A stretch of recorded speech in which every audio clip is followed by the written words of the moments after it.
Assalamualaikum warahmatullahi wabarakatuh. Bismillah, la haula wala quwata illa billah, ma ba'du. Yang terhormat Bu Ratna selaku dosen mata kuliah Kimia Lingkungan dan teman-teman yang berbahagia. Di sini kami sebagai kelompok 8 akan mempresentasikan tentang jenis-jenis sampah dan cara mengatasinya. Sebelum berlanjut ke materi, ada baiknya saya akan memperkenalkan anggota kelompok 8 terlebih dahulu. Yang pertama ada Mbak Kristalia Zakiatul Maharani, kemudian Mbak Novi Leili Hamidah, dan terakhir saya sendiri Muhammad Andika Lukmanurizal. Jadi nanti yang presentasi terlebih dahulu adalah Mbak Kristalia, kemudian langsung dilanjut Mbak Novi, dan terakhir saya. Langsung saja berikut penjelasannya. Pembahasan yang pertama yaitu pengertian sampah. Menurut Undang-Undang Nomor 18 Tahun 2008, sampah adalah sisa kegiatan sehari-hari manusia atau proses dalam bentuk padat. Sedangkan pengolahan sampah adalah kegiatan yang sistematis, menyeluruh, dan berkesinambungan yang meliputi penguraian dan penanganan sampah. Sifat fisik dan kimianya sampah dapat dibedakan menjadi: 1. Sampah yang mudah membusuk, contohnya sisa sayuran, daging, daun-daunan. Yang kedua, sampah tidak mudah membusuk, contohnya plastik, karet, kertas, atau logam. Yang ketiga, sampah berupa debu atau abu. Yang keempat, sampah bagi kesehatan yang berasal dari industri dan rumah sakit yang mengandung zat-zat yang berbahaya. Pembahasan yang kedua yaitu jenis-jenis sampah. Jenis sampah yang ada di sekitar kita itu beraneka ragam. Ada yang berupa sampah rumah tangga, sampah rumah sakit, sampah industri, sampah pasar, sampah perkebunan, sampah peternakan, sampah perkotaan, sampah sekolah, dan sebagainya. Berdasarkan asalnya, sampah padat dibagi menjadi dua, yaitu sampah organik dan sampah anorganik. Pertama yaitu sampah organik. Sampah organik adalah sampah yang dihasilkan dari bahan-bahan hayati yang dapat didegradasi oleh mikroba. Sampah ini mudah diuraikan melalui proses alami, misalnya sampah dapur, sisa-sisa makanan, sayuran, dan sebagainya. Yang kedua, sampah organik, yaitu sampah yang dihasilkan dari bahan-bahan non-hayati. Sebagian besar sampah anorganik tidak dapat diuraikan oleh alam atau mikroorganisme secara keseluruhan. Misalnya dalam rumah tangga yaitu botol gelas, kaleng, tas plastik, dan sebagainya. Selanjutnya, pembahasan ketiga yaitu sumber sampah. Sampah merupakan material sisa yang tidak diinginkan setelah berakhirnya suatu proses. Proses yang dimaksud adalah proses yang dilakukan oleh manusia. Dalam proses-proses alam tidak ada sampah, yang ada hanya produk-produk yang tidak dapat bergerak. Sampah berupa padat, cair, dan gas. Sampah yang berupa gas disebut emisi. Emisi biasanya juga dikaitkan dengan polusi. Dalam kehidupan manusia, sampah banyak dihasilkan oleh aktivitas industri yang kemudian dikenal dengan istilah ilmiah. Tidak hanya industri, ilmiah dapat pula dihasilkan dari kegiatan pertambangan, manufaktur atau proses pabrik, dan konsumsi. Hampir semua produk industri akan menjadi sampah pada waktu yang sama, dengan jumlah sampah yang kira-kira mirip dengan jumlah konsumsi.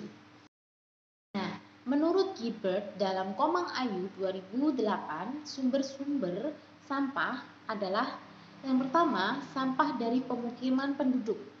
Pada suatu pemukiman, biasanya sampah dihasilkan oleh suatu keluarga yang tinggal di suatu bangunan atau asrama. Jenis sampah yang dihasilkan cenderung organik, seperti sisa makanan atau sampah yang bersifat basah, kering, abu, atau lainnya. Nah, Yang kedua, sampah dari tempat-tempat umum dan perdagangan tempat-tempat umum. Yang dimungkinkan banyaknya orang berkumpul dan melakukan kegiatan. Tempat-tempat tersebut mempunyai potensi yang cukup besar dalam memproduksi sampah, termasuk tempat perdagangan seperti pertokoan dan pasar. Jenis sampah yang dihasilkan umumnya berupa sisa makanan, sampah kering atau plastik, ataupun kertas dan kaleng-kalengan, dan seperti sampah lainnya. Yang ketiga yaitu sampah dari sarana pelayanan masyarakat milik pemerintah. Yang dimaksud di sisinya misalnya tempat hiburan umum seperti pantai, rumah sakit, bioskop, perkantoran, dan sarana pemerintah lainnya yang menghasilkan sampah kering dan sampah basah. Seperti contoh di gambar ini. Pasti tahu ya, sampah-sampah di wisata itu pasti banyak sekali dan beraneka ragam. Nah, yang keempat yaitu sampah dari industri. Dalam pengertian ini termasuk pabrik-pabrik sumber alam, perusahaan kayu, dan lainnya. Kegiatan industri, baik termasuk distribusi atau proses suatu bahan mentah. Sampah yang dihasilkan dari tempat ini biasanya sampah basah, sampah kering, abu, sisa-sisa makanan, dan sisa-sisa bahan bangunan. Dan yang kelima yaitu sampah pertanian.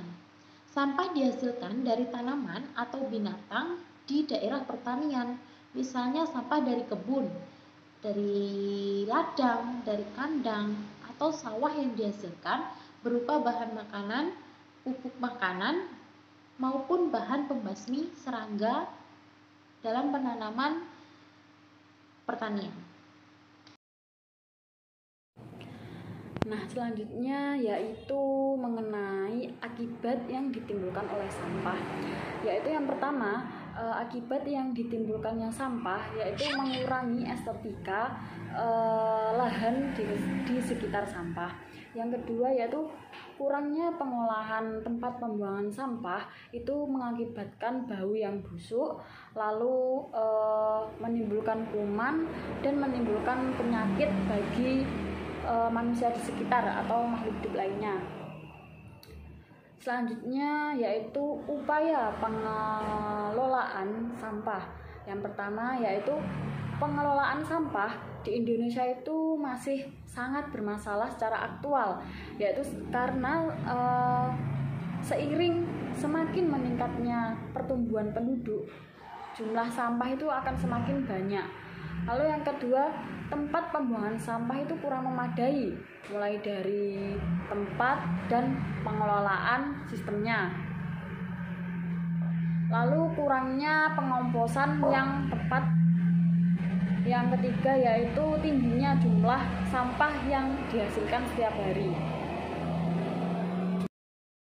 Lanjut ke materi pemanfaatan sampah. Jadi seiring dengan pesatnya pertumbuhan masyarakat, itu akan menurunkan kualitas lingkungan. Contohnya karena limbah sampah yang dihasilkan oleh masyarakat. Oleh karena itu pemanfaatan limbah itu sangat penting bagi kehidupan kita nantinya. Jadi pemanfaatan itu ada dua, pemanfaatan sampah organik dan pemanfaatan sampah anorganik. Sampah anorganik itu adalah sampah yang mudah terurai.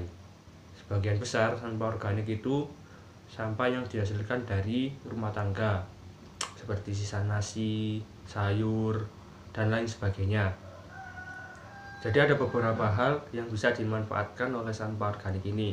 Contohnya saja nasi, bekas nasi itu dapat dimanfaatkan untuk pakan ternak seperti ayam atau bebek dan lain sebagainya.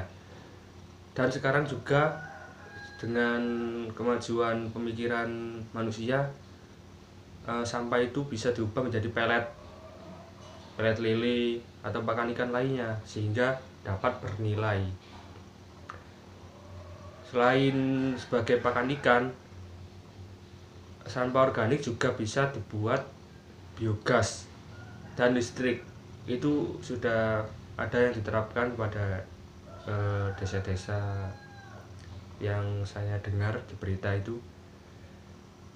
Selain itu juga yang sering ini digunakan sebagai pupuk organik yang ramah lingkungan. Cara untuk dijadikan pupuk organik yaitu dengan pertama dimasukkan ke dalam tong plastik atau gentong tanah liat yang terlebih dahulu diberi alas genteng atau arang, kemudian dilapisi sekam padi, ditambahkan inokulen yang berupa campuran bekatul, gula dan ragi, serta ditambahkan kompos yang sudah jadi sebagai pemicu composting.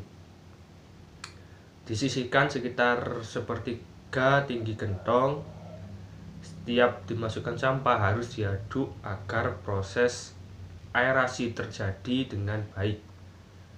Untuk skala rumah tangga 4-6 orang, satu gentong dapat penuh 2-4 bulan. Sedangkan kompos dapat dipanen setelah 2 minggu sampai 1 bulan. Sampah organik di luar rumah seperti dedaunan, rumput, atau sisa makanan, cara pengolahannya dibuatkan tempat yang terlindung. Pada prinsipnya pengolahannya sama dengan cara pengolahan sampah rumah tangga. Bagian dasar tempat diberi kotoran ternak dicampur dengan kompos yang sudah jadi. Baru di atasnya ditimbun sampah. Setiap hari sampah harus dibolak-balik dan disiram dengan air untuk menjaga kelembapannya.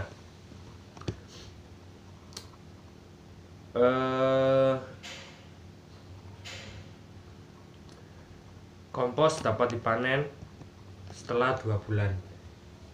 Kemudian pemanfaatan sampah anorganik. Jadi sampah anorganik ini sampah yang sulit untuk ditangani karena sangat sulit untuk terurai, terutama sampahnya plastik dan kaleng. Jadi sampah ini bisa kita manfaatkan dengan cara membuat kerajinan dengan bahan tersebut. Misalnya sampah plastik dapat dibuat tas, taplak meja, pernak-pernik, dan lain sebagainya. Untuk sampah kertas, ini bisa dilakukan 2 hal untuk pengolahannya. Yang pertama adalah daur ulang, pengolahan sendiri. Sampah kertas itu diberi air, dipotong kecil-kecil dulu, terus diberi air, kemudian di blender menjadi bubur kertas. Disinilah kreativitas perlu. Setelah menjadi bubur kertas, ini bisa dibentuk menjadi kerajinan seperti figura atau topeng kertas. Kemudian untuk pengolahan yang kedua adalah disimpan untuk dijual. Jadi dipilih kertas ini berjenis kertas apa, misal HVS, kumpulan HVS, karton, kumpulan karton, nanti bisa dijual untuk diolah oleh pengepul. Lanjut ke materi persoalan sampah dalam Al-Quran. Biasanya masalah sampah ini sering dikaitkan dengan sifat manusia yang lupa diri, jadi mengambil untung yang banyak, kemudian lupa akan dampak-dampaknya seperti limbah atau sampah-sampahnya yang dihasilkan. Dalam surat Al-Baqarah ayat 30, kita semua sudah tahu bahwa manusia diciptakan adalah sebagai khalifah di bumi. Jadi tugas seorang khalifah di bumi adalah untuk menjaga kelestarian dan kebersihan bumi. Oleh karena itu, tugas penanggulangan sampah atau persoalan sampah adalah tugas dari manusia. Berkaitan dengan ayat itu, berkaitan dengan ayat 30 surat Al-Baqarah tadi, juga dijelaskan dalam surat Al-Baqarah ayat 195 yang berbunyi wala tulku biaidikum ila tahlukah. Ini artinya janganlah kamu menjatuhkan dirimu sendiri ke dalam kebinasaan. Nah, ayat itu mengandung perintah bagi manusia untuk menjaga diri dari kerusakan-kerusakan yang terjadi di bumi, atau berlindung diri dari agar kita tidak berbuat kerusakan. Nah, kerusakan seperti apa? Salah satunya adalah persoalan sampah ini. Jadi sebagai manusia kita harus berpikir bagaimana cara menjaga kebersihan akan sampah. Hal terkecil yang bisa kita lakukan adalah saat ini adalah membuang sampah kita sendiri ke tempatnya. Kemudian dalam surat Al-Baqarah lagi ayat 222 yang berbunyi innallaha yuhibbut tawwabina wa yuhibbul mutatahhirin, yang artinya sesungguhnya Allah mencintai orang-orang yang bertaubat dan orang-orang yang mensucikan diri. Ayat itu adalah ayat yang menjelaskan bahwa Allah Subhanahu wa Ta'ala menyukai orang-orang yang mensucikan diri atau orang-orang yang mencintai kebersihan. Kemudian dalam surat Al-Qasas ayat 77 itu disebutkan bahwa Allah tidak menyukai orang-orang yang berbuat kerusakan di bumi. Ayat tersebut berbunyi wahsin kama ahsanallahu ilaik wala tabhil fasada fil ar innallaha yuhibbul mufsidin. Artinya berbuat baiklah kepada orang lain sebagaimana Allah telah berbuat baik kepadamu, dan janganlah kamu berbuat kerusakan. Sesungguhnya Allah tidak menyukai orang-orang yang berbuat kerusakan. Jadi sebagai orang Islam tentunya kita diharuskan untuk menjaga kelestarian bumi yang merupakan perintah Allah Subhanahu wa Ta'ala. Salah satu upaya menjaga kelestarian bumi yang tadi saya sampaikan adalah hal terkecil itu adalah membuang sampah kita sendiri pada tempatnya. Atau jika sampah itu bisa kita manfaatkan kembali, kita manfaatkan lagi sampah agar menjadi barang yang berguna lagi, sehingga tidak mencemari lingkungan. Demikian presentasi dari kelompok 8. Apabila ada pertanyaan, silakan langsung ditanyakan di komentar atau bisa ditanyakan di grup WA saja. Sekian saya akhiri. Apabila ada kesalahan mohon maaf yang sebesar-besarnya. Assalamualaikum warahmatullahi wabarakatuh.